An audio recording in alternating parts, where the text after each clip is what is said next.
Bonjour, je suis Anne-Géraldine Lavielle, dirigeante de Entre Ciel et Terre. J'accompagne les dirigeants et les organisations dans leur transformation en tant qu'experte. Et aujourd'hui, nous allons vous parler de l'expérience de Novalix avec Stéphane Yen, son dirigeant.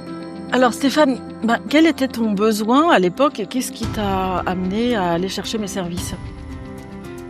Un chef d'entreprise, c'est quelqu'un de très entouré. Clients, fournisseurs, salariés, collaborateurs. Et en même temps, c'est quelqu'un de très seul parce qu'à plein de moments, il prend des décisions tout seul. Et donc, pourquoi je suis venu à toi? Parce que j'ai besoin d'un tiers externe qui ne connaît pas forcément mon activité, mais qui a une sensibilité au monde économique marquée et avec lequel, en fait, on peut dialoguer à la fois opérationnel et stratégique. Parce que le chef d'entreprise, c'est son autre contradiction permanente.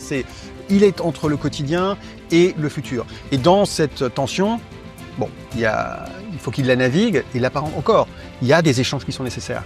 Et avoir un tiers externe de confiance, c'est plus qu'utile en fait, c'est une nécessité. C'est très clair, il faut à la fois de l'expertise et de l'empathie. Les deux sont des éléments cardinaux, essentiels. Donc, pour créer une relation de confiance. Pour créer une relation de confiance, exactement. Pas de relation de confiance, pas de possibilité de se libérer et de dialoguer. C'est quand même assez intime dans la vie du chef d'entreprise que de parler stratégie, problème, avenir, parce que sinon, généralement, le chef d'entreprise, c'est tout va très bien, madame la marquise. Donc il faut dépasser ce stade-là et rentrer dans les problèmes, les difficultés, oser les affronter. Et ça ne fonctionne qu'avec des gens qui sont capables d'avoir l'empathie d'écoute et en même temps l'expertise pour pouvoir tourner les problèmes et les exposer selon différents angles pour les traiter en fait. C'est ça, et libérer ton énergie au final. Alors Stéphane, qu'est-ce que t'as apporté cet accompagnement au final? Une entreprise, c'est vraiment des hauts et des bas. Il y a un moment, tu es sur le toit du monde et le lendemain, tu es au fond du trou. Oui, c'est vrai. Tu joues dans ce périmètre-là. Donc c'est un peu l'ascenseur émotionnel.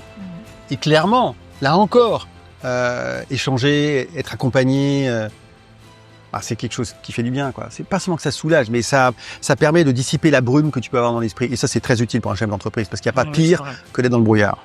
Alors au final, ça a permis de faire un travail de transformation, à la fois sur ton leadership, sur aussi le fonctionnement du comité de direction, avec une professionnalisation, avec des énergies beaucoup plus fortes, avec des nouvelles personnes aussi que tu as embauchées. Et puis après, un travail avec tout le management aussi. Parce que là, il était question aussi que chacun comprenne son rôle dans l'organisation et puisse déployer ensuite les stratégies et les actions au niveau opérationnel. Mais c'est juste ça que tu vois les choses aussi. Ouais, je suis d'accord. Finalement, c'est quoi les résultats pour toi? Les résultats, moi, ce que j'en attendais, ce que moi j'en attendais, c'était principalement une élévation du potentiel de l'entreprise en fait. Quelle est la conscience de sa capacité et quelque part, on a élevé le niveau de conscience de tout le monde, on a aligné tout le monde, ce qui a permis, je pense, de libérer les énergies, d'enclencher un chemin de croissance qui est avéré. On est passé d'une petite centaine de personnes à plus de 400 personnes sur cette période-là. Donc ça, c'était essentiel. Et ça, c'était un processus de transformation. Okay. Qu'est-ce que ça a apporté aussi, le travail qu'on a continué à faire ensemble autour de l'acculturation entre Novalix et les sites que vous avez rachetés? La croissance externe, c'est... tu rapproches des boîtes. Une boîte, c'est une organisation collective avec une culture. Du jour au lendemain, tu réunis pas ces cultures. Donc il y a un travail nécessaire à faire sur le rapprochement et ça se fait avec des experts encore une fois et je pense qu'il n'y a pas d'acculturation possible entre deux entreprises s'il n'y a pas un travail réfléchi pour le faire. Et ça commence par la gouvernance évidemment, mais ça descend. Et ça c'est un sujet important de la réussite des opérations de croissance externe. Ne pas le faire, c'est prendre un gros risque. C'est clair. Et qu'est-ce que tu dirais à un chef d'entreprise qui a vécu à peu près les mêmes choses que toi?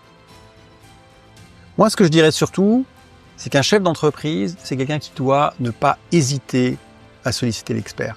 En France, il y a une mauvaise image de ce qu'est le conseil, que je ne comprends pas. Le conseil, c'est important. L'échange, la réflexion partagée, ça a une vraie valeur ajoutée. Un chef d'entreprise, c'est pas quelqu'un d'omniscient, en fait. Et donc, se faire aider, se faire challenger, c'est un vrai facteur de résilience, en fait. C'est un vrai facteur de résilience.